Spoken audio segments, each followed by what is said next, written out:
AD 70년 로마의 티투스 장군에 의해서 예루살렘의 폐망과 함께 멸망한 후 2000년쯤 지난 1948년 5월 14일에 이스라엘이라는 그러한 국가로 재건되었습니다. 이렇게 한 민족이 또 나라로 인정받기 위해서는 반드시 필요한 세 가지 조건이 있어야 합니다. 그것이 무엇일까요? 주권이 있어야 되고, 그 다음에 국민이 있어야 됩니다. 그리고 또 영토가 있어야지 이것이 나라의 구성 요소입니다. 이와 마찬가지로 하나님의 나라에도 이 세 가지 요건을 갖추고 있다는 사실을 우리는 생각할 수 있습니다. 하나님의 주권인 말씀, 성경이 즉 주권입니다. 그리고 하나님의 국민, 성도된 우리가 국민이 되는 것입니다. 또 주께서 통치하시는 영토, 그것은 어디일까요? 그건 바로 성령의 역사, 성령께서 친히 다스리시는 그 영토가 하나님의 나라의 구성 요소인 것입니다. 이것이 바로 구체적으로 하나님의 나라가 임하고 있다는 증거이고, 또 이것을 천국이라고 표현할 수도 있습니다. 그렇다면 이와 반대로 하나님의 주권인 말씀도 없고 하나님의 자녀도 되지 못하고, 그리고 성령의 역사와 권능을 무시하는 그곳은 천국 반대로 어디일까요? 지옥이에요. 바로 그것이 지옥입니다. 여러분, 오늘날 지구촌에 살고 있는 사람들은 남녀노소, 빈부귀천에 상관없이 누구든지 어느 한 나라에 속해 있습니다. 가난하든 아니면 홈레스이든 부자이든 분명히 그들은 어느 국가에 속해 있는 것, 그리고 그 국민인 것은 우리가 확실히 압니다. 그렇지만 영적으로도 하나님 나라에 속해 있다는 것은 우리에게 아주 중요한 그런 관점입니다. 영적으로 천국에 속하든지 지옥에 속해 있든지 한다는 것입니다. 여러분, 예수를 구주로 영접한 사람은 어느 나라에 속해 있을까요? 너무 쉬운 질문이라 대답 안 하실 줄 알았지만 그래도 답을 해야 됩니다. 우리는 어느 나라에 속해 있죠? 하나님의 나라, 천국의 시민권입니다.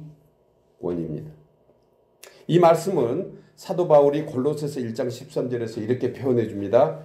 그가, 예수 그리스도께서, 하나님께서 우리를 흑암의 권세에서 건져내사 그의 사랑의 아들의 나라로 옮기셨으니 그 아들 안에서 우리가 속량 곧 제사함을 얻었도다. 그러니까 제사함을 받은 사람이 갈 수 있는 그 천국, 그 거룩한 땅에 우리를 옮겨주셨으니 우리는 하늘의 시민권을 소유한 하나님의 백성이 되었다는 것입니다. 믿으십니까? 그런데 사람이 세상적으로는 어느 나라에 속해 있는지 알고 있지만 영적으로 나는 어느 나라에 속해 있는가를 생각하는 사람은 아마도 많지 않을 것 같다는 생각이 듭니다. 왜 그럴까?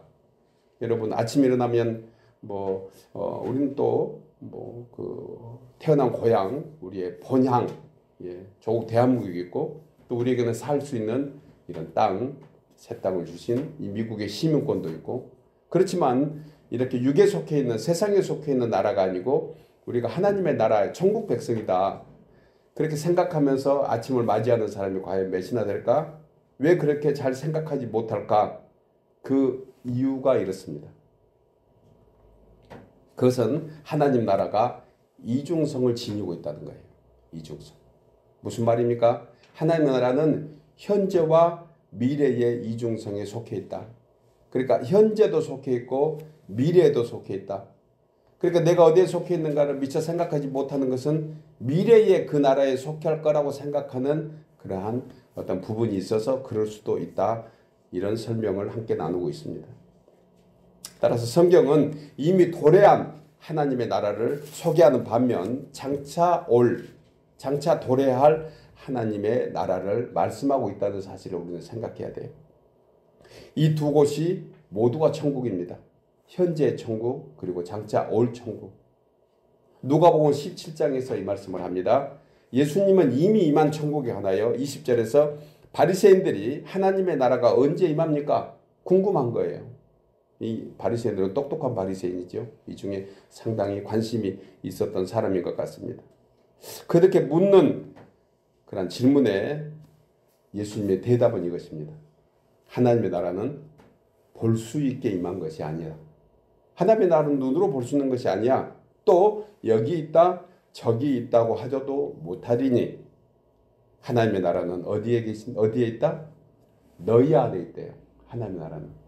너희 안에 있다는 것은 이것이 현재 완료형입니다. 너희 안에 현재 임하고 임했다 이렇게 설명하신 것입니다. 여러분 예수를 구주로 영접한 사람은 그 마음속에 또 그 말씀을 믿는 믿음으로 말미암아 하나님의 나라가 이미 임하고 있는 줄 믿습니다. 하나님의 나라가 임했는데 여러분들 표정은 상당히 중간에 계신 것 같아요. 예. 여러분 하나님의 나라가 임했으면 그것은 하나님의 통치 아래에 있는 것입니다. 하나님의 절대 주권 아래에 있는 거예요. 성령의 권능의 역사가 우리 안에 있는 줄 믿으시기 바랍니다. 또한 예수님은 마태복음 19장 28절에서 세상이 새롭게 되어 인자가 자기의 영광의 보좌에 앉을 때에 나를 쫓는 너희도 12보좌에 앉아 이스라엘 12지파를 심판하리라. 이것은 미래에 임할 하나님의 나라를 설명하신 것입니다. 이 일은 장차 임할 하나님의 나라의 권속으로 우리가 얻어질 영광을 말씀해 주고 계시는 것입니다. 따라서 수많은 개혁주의 신학자들의 공통적인 관점은요, 하나님의 나라는 예수 안에서 존재하며 예수님은 현재와 미래의 메시아이시고 주님의 메시아적 활동은 그의 나라는 현재이고 또한 미래이다. 이것을 우리는 신학적인 논리에서도 알고 배워야 됩니다. 그래서 하나님의 나라는 영어로 already 이미 임했다. 그리고 또 아직 임하지 않는 not yet 이렇게 표현을 할 수 있는 것입니다.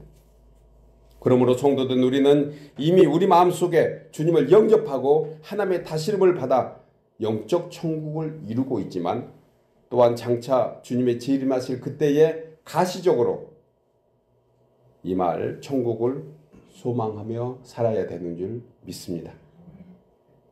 그러므로 오늘날 이 땅에서 하나님의 나라는 뺏기고 빼앗는 전쟁터와 같습니다.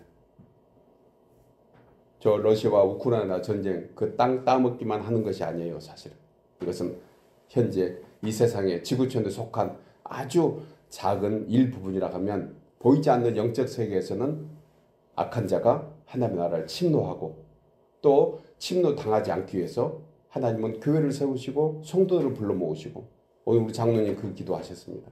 우리가 하나님의 나라에 같이 동참한다는 것은 이 영적 싸움이 있는 것을 아는 사람만이 동참할 수 있는 것입니다. 그래서 끝까지 우리는 이 전쟁 속에 있음을 잊지 말아야 돼요. 주의 재림의 날까지 불완전한 우리의 영적 현주소 이것은 그 영적 전쟁에 참여해 보는 사람만이 체험하고 알 수 있는 것입니다. 영적으로 천국은 가지만 육적으로 지옥 같은 곳에 우리는 살고 있는 그러한 모습들도 또한 잊지 말아야 하는 것이에요. 성도의 결국은 하나님 나라에 옮겨지게 되는 줄 우리는 반드시 믿으시기 바랍니다.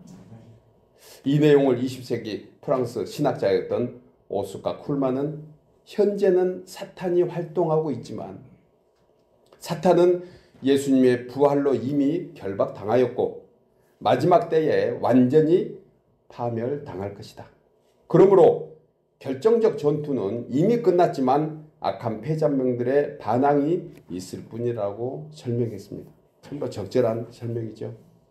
장로님 기도하실 때 그 기도하신 거예요. 영적 전쟁. 이미 다 끝난 전쟁입니다. 그런데 종교 호랑이 같은 저들은 우리를 다른 곳에서 우리를 두렵기도 하고 힘들게도 하고 어렵게도 하고 또 망한 것 같이 그렇게 만들어가는 그러한 나쁜 일들을 우리 속에 우리 가운데 만들어 가고 있는 것입니다.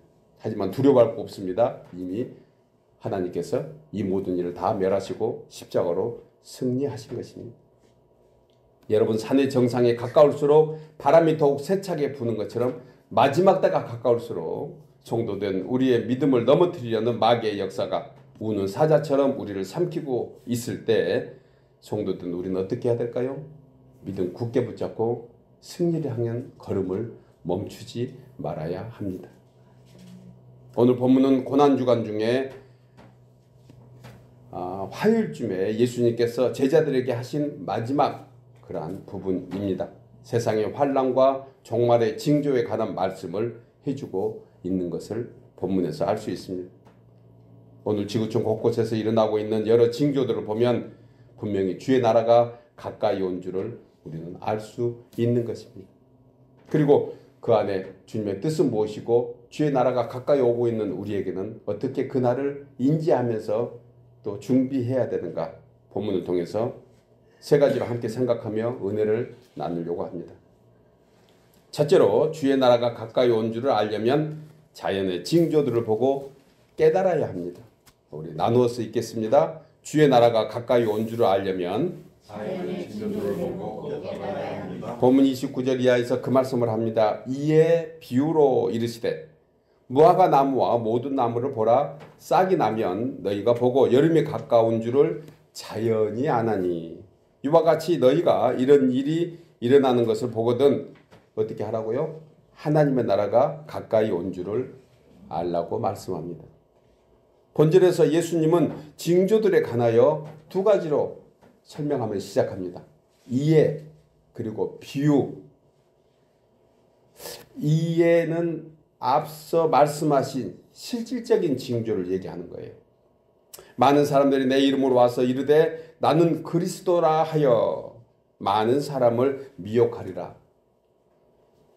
오늘날 나타나고 있는 여러 가지 참 안타까운 징조 현상을 도입하면서 이 말씀을 한번 묵상하면 좋겠습니다.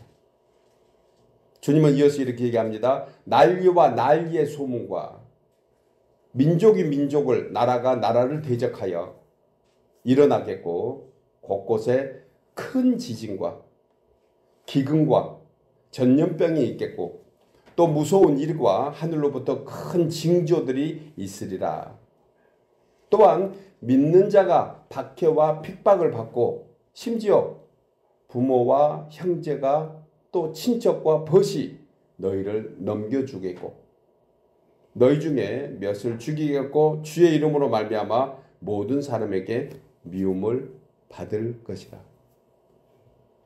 여러분, 이 말씀은 2000년 전에 예수님께서 이 땅에 육신으로 생존하고 계실 때 말씀하신 거예요.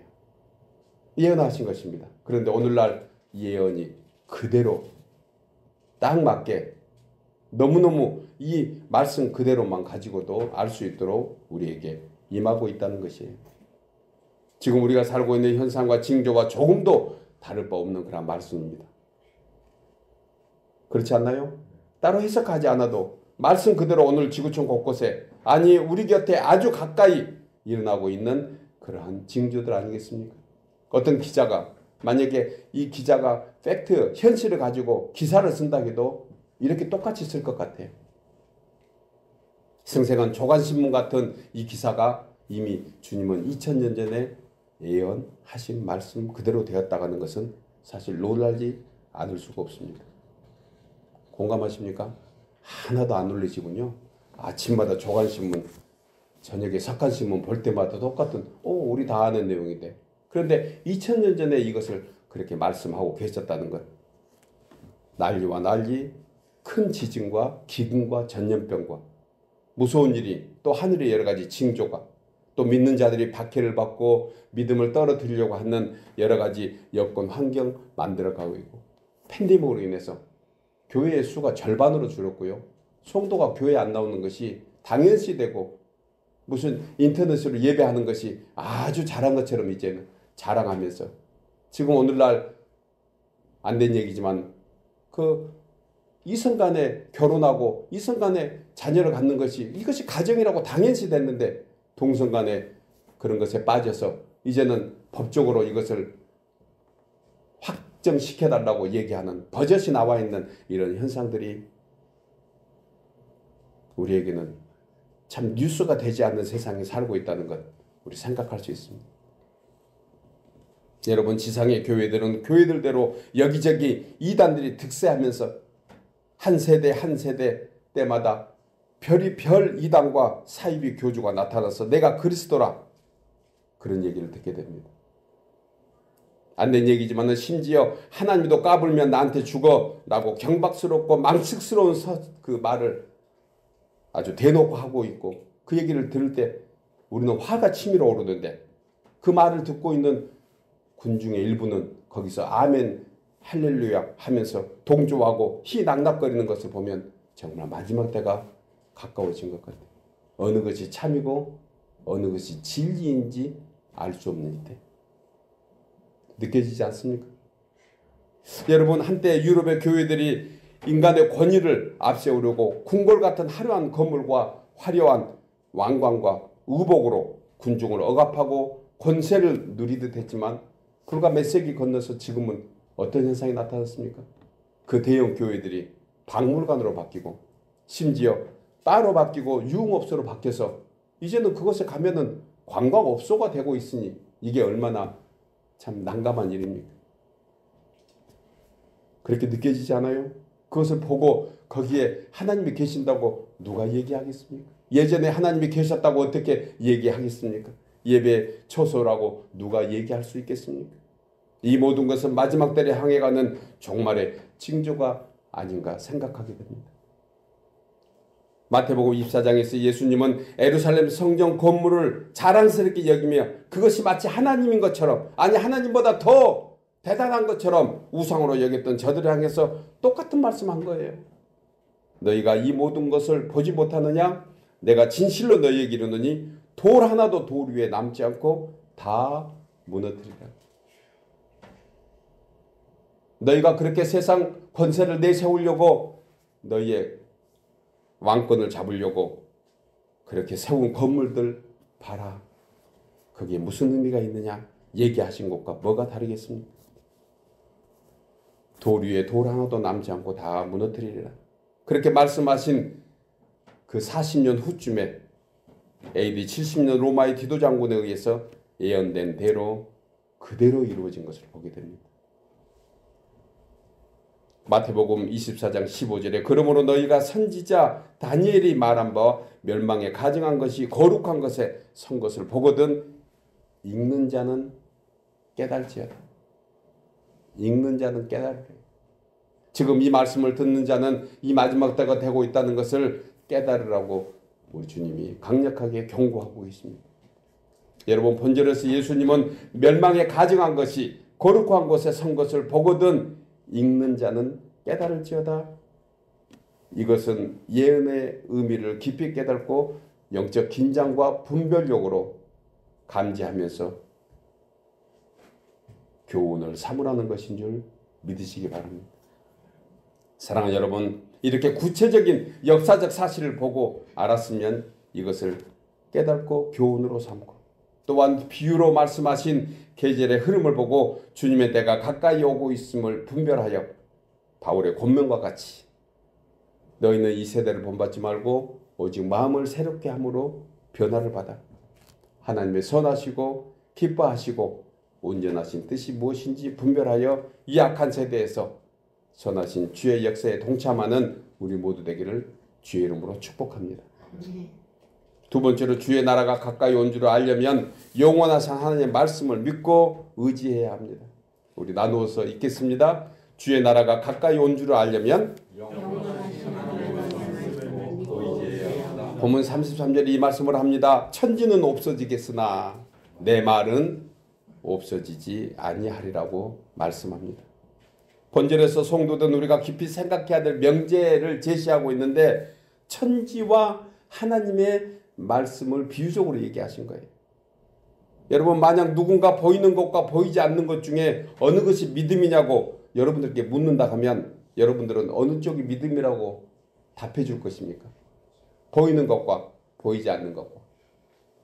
이것도 너무 쉬운 질문이라 대답 안 하시군요. 여러분, 보이는 것, 보이지 않는 것, 그리고 진짜로 나는 어느 쪽을 믿고 있는가? 이것이 우리 신앙의 현주소가 돼야 되는 것입니다. 믿음의 정의에 관하여 히브리 기자는 히브리서 11장 1절에서 믿음은 바라는 것들의 실상이요 보이지 않는 것들의 증거니, 이 말씀을 세번역 성경은 믿음은 바라는 것들의 확신이요 보이지 않는 것들의 증거라고 하면서 모세의 믿음에 관하여 27절에서 이렇게 얘기합니다. 그는 보이지 않는 하나님을 보는 것 같이. 야, 기가 막힌 표현 아닙니까? 보이지 않는 하나님을 보는 것 같이 확신을 가지고 믿음으로 견뎌냈다고 했습니다. 이 내용을 본절에 대비해보면 성도는 눈에 보이는 세상 천지와 눈에 보이지 않는 하나님의 말씀 중에 어느 쪽을 더 신뢰하고 의지하고 있는가? 출애굽기는 모세와 바로 왕의 비유로 말씀하면서 세상을 상징한 바로의 완약한 자, 강팍한 자로, 모세를 온유한 자로, 겸손한 자로 소개하고 있습니다. 이 기준이 무엇일까요? 왜 한쪽은 강팍하고 한쪽은 온유하고 겸손했을까요? 그것은 하나님의 뜻대로 살았는지 자기의 뜻대로 살고 있는지의 내용인 것입니다. 즉 하나님의 말씀을 붙잡고 사는가, 아니면 자신의 감정과 자신의 지식 그것만 내세우고 있는가 하는 것이. 바로는 자신의 감정과 자기의 권세와 자기를 내세웠습니다. 이 사람은 완약한 자다. 강팍한 자다. 그러나 하나님의 말씀을 붙잡고 그 힘들지만 미디안 광야의 40년, 또 이스라엘 백성과 40년 광야에서 같이 지냈던 그 80년의 모세의 믿음을 보고 하나님은 온유하고 겸손하다고 얘기하신 것을 보게 됩니다. 여러분, 성도된 우리는 하나님의 뜻대로 살기를 원합니다. 아멘입니까? 오늘도 하나님의 뜻대로 살기 위해서 이 자리에 나온 거 아니겠습니까? 그 하나님의 뜻은 다름 아닌 하나님의 말씀에 순종하고 의지하기를 바라고 계시는 것입니다. 왜냐하면 세상은 변하여도 하나님의 말씀은 영원하기 때문입니다. 본절과 같은 맥락으로 이사야 선지자는 이사야서 40장 8절에서 풀은 마르고 꽃은 시드나 우리 하나님의 말씀은 영영이 서리라. 여러분, 풀은 마르고 꽃이 시든다는 것은 우리가 일상에서 경험하고 있는 것인데 단순히 풀이고 꽃이니까 그럴까? 아닙니다. 풀은 연약해서 일찍 시들고 강철빈 같은 그런 쇳덩어리지만 그것조차도 조금 더 오래 갈 뿐 언젠가는 다 녹이 슬고 망가지는 것이. 세상의 모든 만물은 다 새 것으로 나서 낡아지고 망가집니다. 한계가 있습니다. 뉴욕의 9/11 사건이 바로 이와 같은 거예요. 거기에 빔을 아이빔으로 세웠다고 그래요. 아이빔은 굉장히 건축공학적으로 가장 최고의 완전한 건축물이었습니다. 그 110빌딩, 120층에 가까운 그 빌딩이 그냥 그 비행기 하나로 순식간에 성냥개비로 쌓아놨던 그러한 어떤 모형이 확 무너지는 것처럼 무너지지 않습니까? 그리고 그 당시에 부시 대통령은 이렇게 얘기합니다. 그라운드 제로라. 그라운드 제로라. 인생이 자기를 위해서 세운 것, 인생이 자랑하려고 바벨탑같이 세운 것들 그라운드 제로. 아무것도 아니에요. 길어봐야 80년, 90년, 100년의 인생 가운데 그렇게 세워봐야 아무것도 아니에요.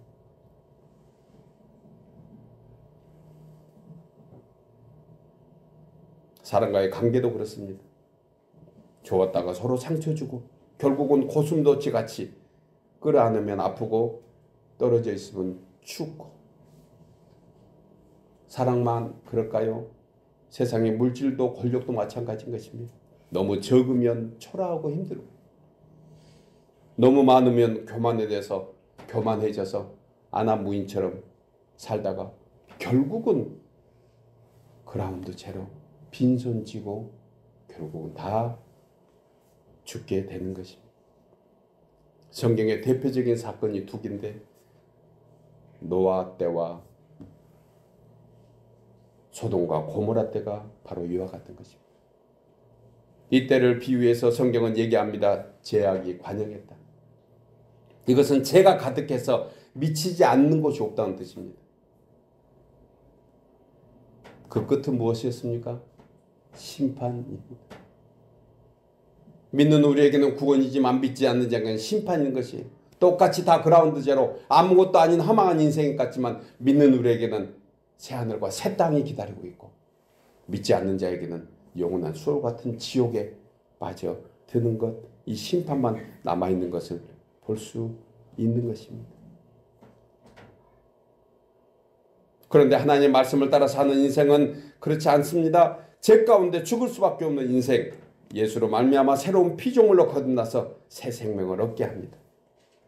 교만한 인생이 겸손해지고 가난한 자가 부유해지고 초라한 자가 담대하게 됩니다. 세상 사람들은 갈수록 연약해지고 초라해지지만 하나님의 말씀을 의지하는 인생은 똑같은 세상 속에서 기쁨과 감사로 더해지고 강건하게 되는 것입니다. 어디를 믿을 때? 하나님의 말씀을 믿고 의지할 때.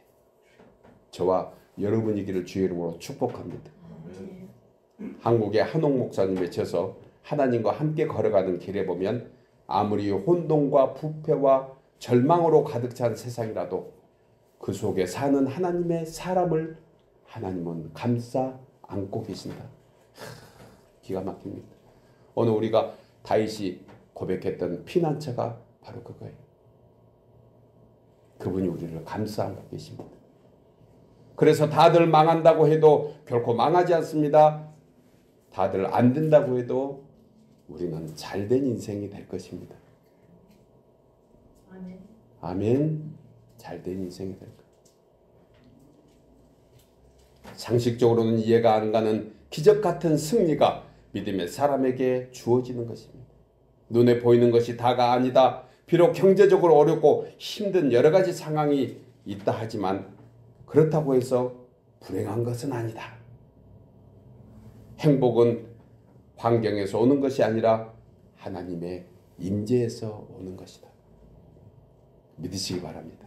내 안에 하나님이 살아계시면 나는 아무것도 없는 것 같으나 다 가진 자로 살 수 있는 줄 믿으시기 바랍니다. 여러분, 하나님의 말씀은 살아있고 운동력이 있어서 세상을 살아가는 우리에게 활력을 주고 기승전결을 확신 있게 만들어주는 것. 천지가 다 없어진다 하더라도 하나님의 말씀은 영원히 우리 속에 임하게 될 줄 믿습니다. 여러분, 주의 나라가 가까이 오는 이때에 영원히 살아 역사하신 하나님의 말씀을 더 굳게 붙잡고 주의 권능으로 살아가는 우리 모두 되기를 주의 이름으로 축복합니다. 마지막 세 번째로 주의 나라가 가까이 온 줄을 알려면 항상 기도하고 깨어 있어야 합니다. 우리 나누어서 읽겠습니다. 주의 나라가 가까이 온 줄을 알려면 항상 기도하고 깨어 있어야 합니다. 본문 36절에서 이 말씀을 합니다. 이러므로 너희는 장차 올 이 모든 일을 능히 피하고 인자 앞에 서도록 어떻게 하라고요? 항상 기도하며 깨어 있으라 하시니라. 본절에서 이 모든 환난을 피하고 구원에 이르기 위해서 항상 기도하고 깨어 있어야 할 제목에 관해서 예수님은 본문 34절에서 이렇게 말씀합니다. 너희는 스스로 조심하라. 그렇지 않으면 방탕함과 술 취함과 생활의 염려로 마음이 둔하여지고 뜻밖의 그날이 덕과 같이 너희에게 임한다고 말씀합니다. 그리고 이 날은 온 지구상에 거하는 모든 사람에게 임하리라. 이것이 죄는 죄대로 관용하고 은혜는 은혜대로 풍성하다는 것을 우리에게 알려줍니다. 여러분, 오늘날 지구촌의 6천년 인류의 역사 가운데 2000년 때마다 놀라운 일들, 큰 변화에 그러한 핵이 그어졌던 것 알고 계십니까? 노아 홍수 때도 그랬고 아브라함을 택해서 하나님이 구원하신 때도 그랬고 예수님을 보내주셔서 구원의 반열에 서게 한 것도 그렇고 이제 예수님 이후에 거의 2000년이 지난 이때에 오늘날 지구촌 곳곳에서 일어나고 있는 모든 현상과 증상들을 보면 그때가 혹여 아닌가 조심스럽게 생각할 수 있는 거예요. 그때와 시는 주님만 아십니다. 하나님만 아셔요. 그러나 우리에게는 여러 가지 징조로 보여주면서 그때를 대비하라고 얘기하십니다. 여러분, 성도가 왜 항상 깨어 있어야 될까요? 그때를 피할 길을 너희들은 준비하라는 것입니다. 도가니에 들어있는 어느 시원한 물에 개구리 한 마리 들어가서 거기에 따뜻하다 점점 좋다 밑에서 군불 떼는지 모르고 어느 사이에 따뜻함에 취해서 자신도 모르게 죽어가는 개구리같이 혹시나 있지 않는가. 그것이 너무 좋아서 거기에 올챙이 알 까고 오랫동안 살아보겠다고 하고 있는 그러한 개구리의 그 만화 같은 얘기를 오늘날 인류는 하고 있다는 것을 생각하게 됩니다. 술 취함과 생활의 염려로 마음이 둔해지며 여러분 이 말씀은 하나님의 자녀가 되었음에도 불구하고 항상 깨어서 기도하지 않으면 어느 사이에 세상의 것들이 도둑같이 임해서 우리의 생각과 마음을 지배하게 되는 것, 이 상태가 바로 마음이 둔해졌다고 했습니다. 거룩을 지키는 것 얼마나 힘듭니까? 몸부림쳐도 지키기 쉽지 않습니다. 그러나 휩쓸려가는 세상 물결에 우리를 맡기면 얼마나 편하고 좋은지 모릅니다. 우리는 그렇게 살아서 안 되는 사람인 줄 알잖아요. 여기서 마음이 둔하여지다의 원문의 뜻은 내리누리다라는 뜻입니다. 내리누리다. 뭔가 프레셔를 받아서 뭔가 꽉 압착되어서 누르고 있는 상태. 한글 성경에는 고나여 피곤이 내리누리는 상태. 피곤하십니까? 피곤하시죠? 사는 것이 피곤하십니까? 세상 염려 근심으로 내리눌러서 그래요. 기쁘고 감사합니까? 하나님이 붙들어 주셔서 그랬어요. 어느 쪽 선택할 건가? 이런 상태로는 영안이 눌려서 하나님의 나라가 가까이 온 것을 알 수도 느낄 수도 없습니다. 벌써 주일 됐어? 기도 한 번도 안 한 거예요. 벌써 주일 됐어? 저한테 오늘은 며칠이세요? 물어본 분이 계시는데 신경을 알려고 했어요.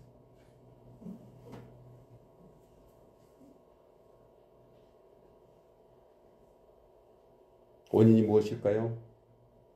하나님의 나라가 가까이 오고 있다. 하나님의 나라가 가까이.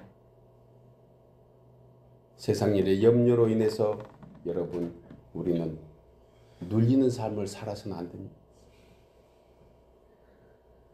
웬 한숨이 땅 꺼지게 생겼네. 여러분 세상의 염려는 단순히 먹고 사는 문제에 얽매이는 것이 아닙니다.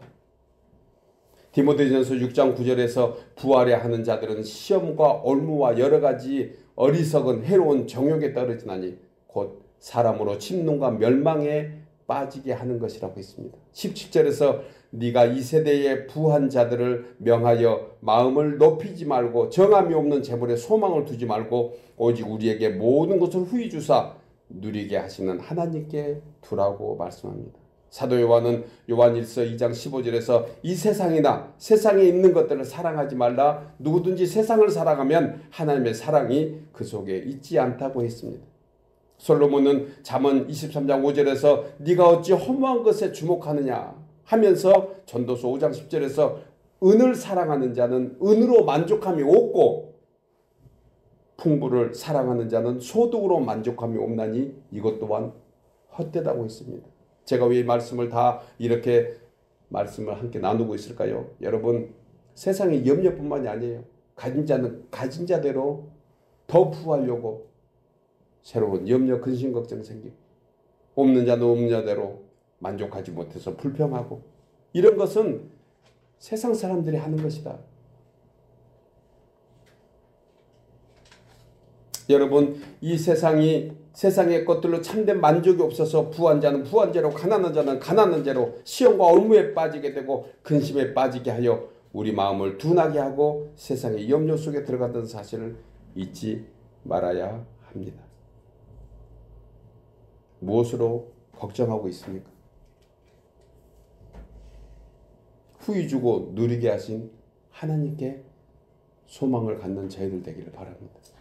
그러면 눌림에서 해방될 것입니다. 어차피 우리 힘으로 안 된 일이 더 많습니다.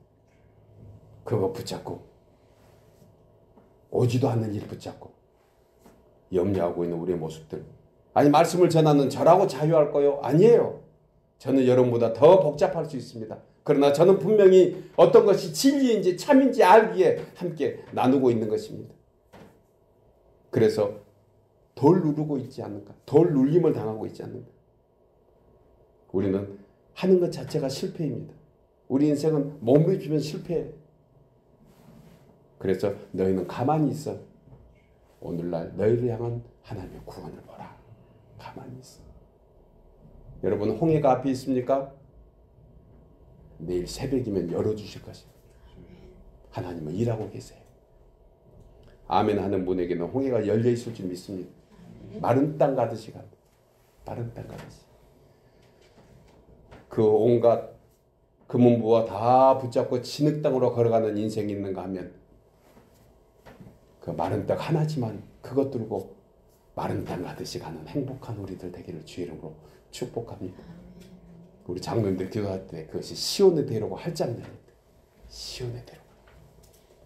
믿으십니까? 시온의 대로가 할장 열린 인생들 바로 저와 여러분인 줄 믿으시기 바랍니다. 사랑하는 여러분, 성도된 우리는 이 세상에서도 현실과 그리고 저 하늘을 바라보는 두 날을 사는 존재라고 얘기했습니다. 우리는 두 날 삽니다. 한 날은 투데이, 오늘 앞에 놓여있는 현실에서도 믿음으로 성실하면서 기쁨과 감사로 살고, 또 다른 한 날 대때이 우리는 그 가운데 다시 이 말 하나님의 나라를 소망하면서 그 나라 굳게 붙잡고 온전한 그 나라를 소망할 때 우리는 주 안에서 사는 하나님의 백성들 되게 할 줄 믿습니다. 마지막 때입니다. 더욱 깨어서 기도하며 온전하신 주님 그분 손 붙잡고 영원히 천국을 소망하며 이미 임한 천국 가운데 살아가는 저와 여러분 되기를 주의 이름으로 축복합니다.